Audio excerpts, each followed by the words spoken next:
Assalamualaikum warahmatullahi wabarakatuh. Di sini saya ingin menjelaskan sedikit tentang sejarah perkembangan komunikasi. Komunikasi itu apa sih? Komunikasi adalah suatu proses terjadinya penyampaian suatu informasi berupa ide, gagasan, pendapat dari satu pihak ke pihak yang lain. Berikut merupakan pengertian komunikasi menurut para ahli. Bagaimana sih sejarah dan perkembangan komunikasi itu? Menurut buku Communication Technology, The New Media and Society, ciptaan Everett M. Rogers, terbitan 1986, menyebutkan bahwa sejarah komunikasi diperkirakan dimulai sejak sekitar 35.000 tahun sebelum Masehi. Pada zaman ini, yang disebut sebagai zaman Cro-Magnon, diperkirakan bahasa sebagai alat berkomunikasi sudah dikenal. Sejarah perkembangan ilmu komunikasi dapat dibagi menjadi 4 periode. Yang pertama, periode tradisi retorika. Yang kedua, periode pertumbuhan. Yang ketiga, periode konsolidasi.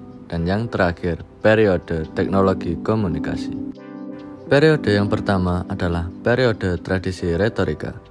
Tradisi retorika dapat ditelusuri saat peradaban Yunani kuno beberapa ratus tahun sebelum Masehi. Sebutan komunikasi belum dikenal pada saat itu. Pada zaman tersebut, istilah yang berlaku adalah retorika. Para ahli berpendapat bahwa retorika sebenarnya telah ada sebelum zaman Yunani.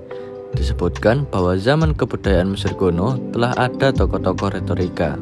Namun, tradisi retorika sebagai upaya pengkajian yang sistematis dan terorganisasi baru dilakukan pada zaman Yunani kuno dengan perintisnya Aristoteles.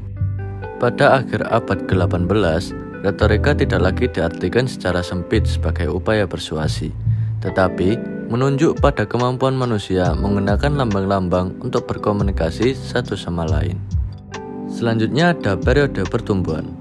Pertumbuhan komunikasi sebagai salah satu disiplin ilmu sosial dapat dikatakan dimulai pada awal abad ke-19. Sedikitnya, ada 3 perkembangan penting yang terjadi pada masa ini. Yang pertama adalah penentuan teknologi komunikasi seperti telepon, telegraf, radio, dan TV. Yang kedua, proses industrialisasi dan modernisasi yang terjadi di negara-negara Eropa Barat. Dan yang ketiga, pecahnya Perang Dunia Pertama dan Kedua. Pada masa itu, bidang kajian komunikasi dan bidang kehidupan sosial mulai berkembang sejalan dengan proses modernisasi yang terjadi. Selanjutnya ada periode konsolidasi. Setelah Perang Dunia Kedua sampai tahun 1960-an disebut sebagai periode konsolidasi. Karena pada masa ini, konsolidasi pendekatan ilmu komunikasi sebagai suatu ilmu pengetahuan sosial yang bersifat mencakup berbagai ilmu mulai terjadi.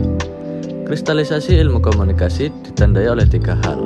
Pertama, adanya adopsi istilah-istilah baru yang dipakai secara berseragam. Yang kedua, munculnya buku-buku yang membahas tentang pengertian dan proses komunikasi. Dan yang ketiga, munculnya konsep-konsep baku tentang dasar-dasar proses komunikasi. Yang terakhir, periode teknologi komunikasi. Sejak tahun 1960-an, perkembangan ilmu komunikasi semakin kompleks dan mengarah pada spesialisasi. Secara institusional, kepesatan perkembangan ilmu komunikasi pada masa sekarang ini tercermin dalam beberapa indikator, yaitu jumlah universitas yang menyelenggarakan program pendidikan komunikasi semakin banyak. Asosiasi profesional di bidang ilmu komunikasi semakin banyak. Pusat penelitian dan pengembangan komunikasi juga semakin banyak. Bagaimana sih perkembangan pendidikan komunikasi di Indonesia?